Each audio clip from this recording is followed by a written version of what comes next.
and welcome to this week's What's Hot. Well, this week it's like the repeat of the Millennium Bug.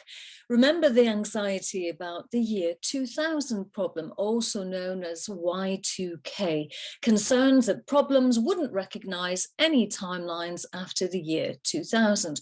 Well, that was the simple version, but we were warned that it had the potential to bring down worldwide infrastructures for industries ranging from banking to air travel.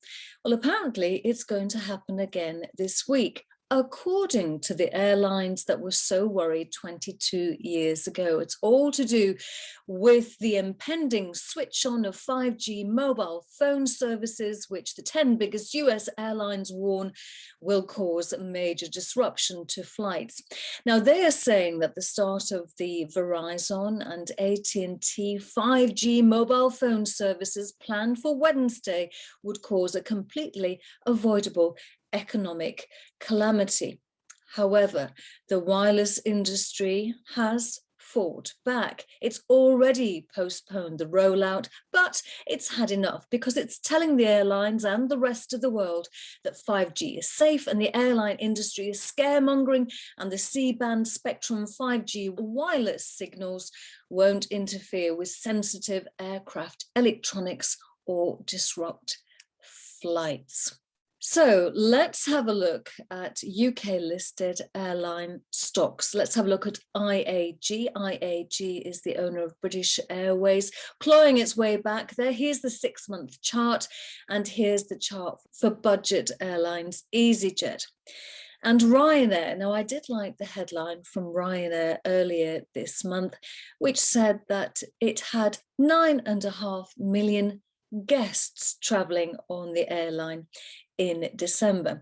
Now, guests is an interesting word because guests to me is associated with comfort. However, we must remember that you no longer trade shares in Ryanair because as of last December, the shares were delisted from the London Stock Exchange. Now, before it was bought, in 2007, I was a great follower of Baggeridge brick.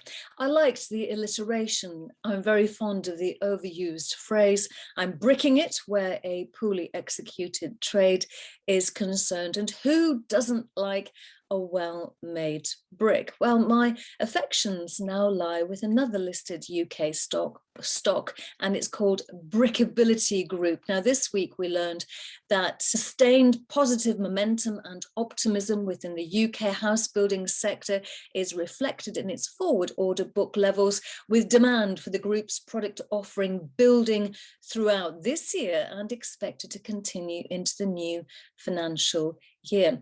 Now, whilst a 3-month share price looks a little bit miserable, when you put that within the context of how the stock has been performing over the last 12 months, it's not doing too badly.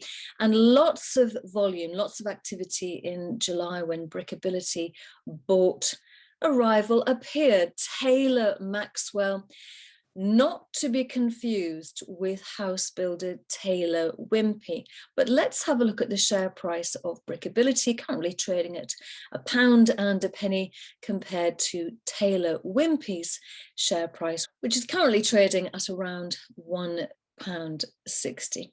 Though I do predict that there might be some activity between Brickability and Taylor Wimpey.